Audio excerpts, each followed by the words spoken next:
Pascal Bérubé est avec nous virtuellement, en direct de la ville de Matane. Bonjour, Monsieur Bérubé. Bonjour. Qu'est-ce que le député provincial a fait pendant la Saint-Jean?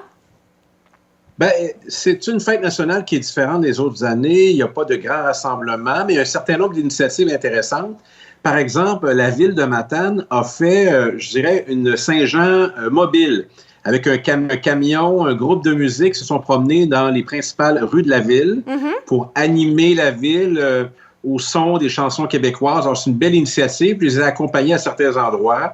Et puis, il y a le grand spectacle de la Fête nationale qui était magnifique, qui a joué sur les 4 principaux canaux de télévision québécois. Et aussi, bien, l'occasion de réfléchir à ce qui fait la fierté québécoise. J'ai partagé un certain nombre de vidéos sur les réseaux sociaux pour faire réfléchir. Et puis, c'est important de penser à la fierté québécoise, mais dans mon cas, j'y pense tout au long de l'année, à la fierté d'être québécois. Et je souhaite que ça soit le cas pour tous les Matapédiens et Matapédiennes, qu'on soit fiers d'être Matapédiens, Matapédiennes et fiers d'être Québécois, Québécoises tout au long de l'année. Pour le Parti québécois, le français aussi est un enjeu fondamental toute l'année et encore plus à l'approche avec la fête nationale. Ben oui, le français, c'est fondamental au Parti québécois. Ça fait partie de notre identité québécoise. Et on le voit moins dans notre région, mais ailleurs au Québec, sur l'île de Montréal, à Laval, le français est menacé. Et nous, on souhaite réouvrir la loi 101 pour la renforcer, pour faire en sorte qu'on protège mieux notre langue, qu'on en fasse une meilleure promotion aussi. Et on souhaite qu'il y ait un débat à l'Assemblée nationale sur l'avenir du français au Québec. Ça passe, oui, par des mesures qui sont contraignantes pour les gens qui voudraient angliciser davantage le Québec, mais ça passe aussi par la promotion du français. Et on a un grand chantier, notamment auprès des jeunes, pour leur démontrer que c'est une des grandes langues mondiales et qu'on peut s'exprimer sur les réseaux sociaux en français. Souvent, pour avoir l'air cool, pour prendre un terme anglophone, on va se parler en anglais, même si on est des francophones. Alors pourtant, le français est une des langues principales dans le monde et c'est une langue qui permet plein de nuances, d'exprimer clairement ce qu'on veut dire. Alors, moi, je veux travailler à réhabiliter cette grande langue du monde qui est le français. Oui, c'est une très belle langue.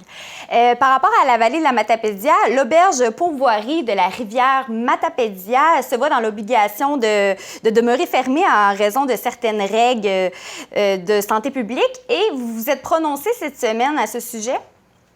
Oui, puis au moment où on se parle, peut-être que ça sera modifié à ce moment-là. Les auberges n'avaient toujours pas l'autorisation d'ouvrir. Ce qui m'intéresse beaucoup pour l'ensemble des aubergistes de mon territoire, mais notamment pour l'auberge de la rivière à Route-Séville, au sud de la Matapédia, où il y a un homme qui s'appelle André Belaïev, qui est le propriétaire d'une auberge emblématique de la Matapédia, où on va surtout pour la pratique de la pêche, où des grands saumons sont passés, qui est une fantastique expérience. Mais là, il a décidé de fermer parce qu'on a tardé à lui annoncer qu'il pouvait réouvrir. Donc, il y a eu des annulations. Il va continuer de faire le guide de pêche, mais franchement, ça m'attriste au plus haut point. Ça me désole. J'ai de la peine pour lui et pour les pêcheurs au saumon qui voulaient y aller parce que je suis allé moi-même dans cette auberge. C'est magnifique. Alors, j'espère qu'il y a quelque chose à faire, mais pour l'instant, sa décision semble prise.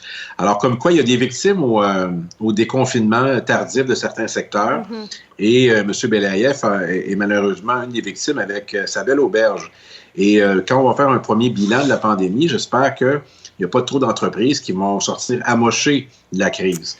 Et ce n'est que récemment qu'on a ouvert les restaurants et qu'on a ouvert certains secteurs. Alors, je ne sais pas quel été on va avoir, mais on peut voyager dans notre région.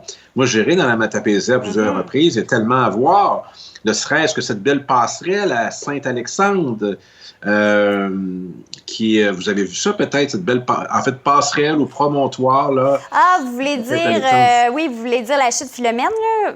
Oui, il y a un promontoire comme ça, il faut aller voir ça. Il y a des produits locaux.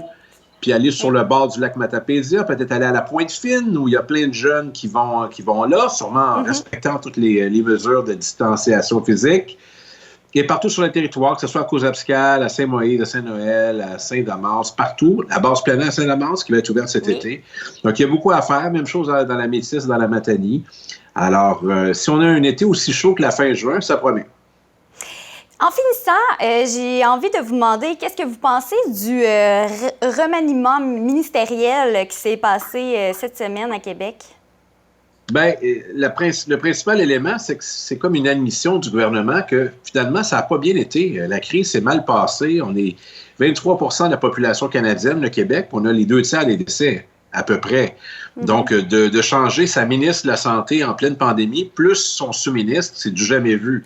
Oui. Donc, ça tend à créditer le fait que ça a très mal été, notamment dans les CHSLD, puis notamment en milieu urbain.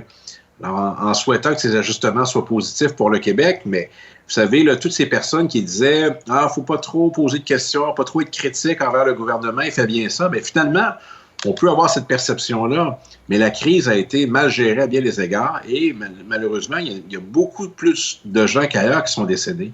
Alors, il y a une enquête de la coroner en chef qui va se pencher sur le cas des CHSLD. On en saura plus.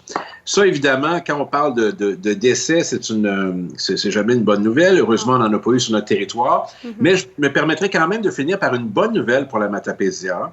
C'est que j'ai annoncé il y a quelques jours qu'il y aura un nouveau chirurgien qui va arriver à l'hôpital de Matane. Oui, à Matane. C'est installé dans notre région. C'est une bonne nouvelle, mais ça sera aussi la même chose au centre hospitalier d'Amqui. Alors, au cours des prochaines semaines, on aura un nouveau chirurgien qui va venir s'établir chez nous, qui va pratiquer les césariennes, qui va assumer le partage du bloc opératoire avec notre excellent chirurgien qui est déjà là. Donc, c'est le C3S du Bas-Saint-Laurent qui en fera l'annonce officielle avec son nom.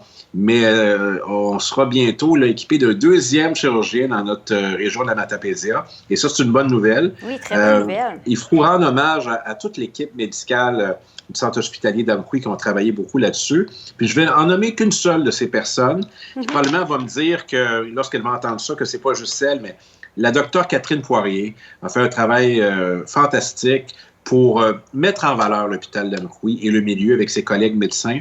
Et c'est une des régions où les médecins se tiennent le plus ensemble pour faire la promotion de la région et ça donne des résultats. Alors, chapeau à toute l'équipe de l'hôpital d'Amqui. Bientôt, un nouveau chirurgien qui sera chez nous pour nous soigner. C'est une bonne nouvelle qu'on aura cet été au cours des prochaines semaines. Wow, très bonne nouvelle. Et bien contente d'avoir la nouvelle en primeur. Oui, effectivement. Merci beaucoup, Pascal Bérubé. À la semaine prochaine. Ça fait plaisir. Au revoir. Au revoir.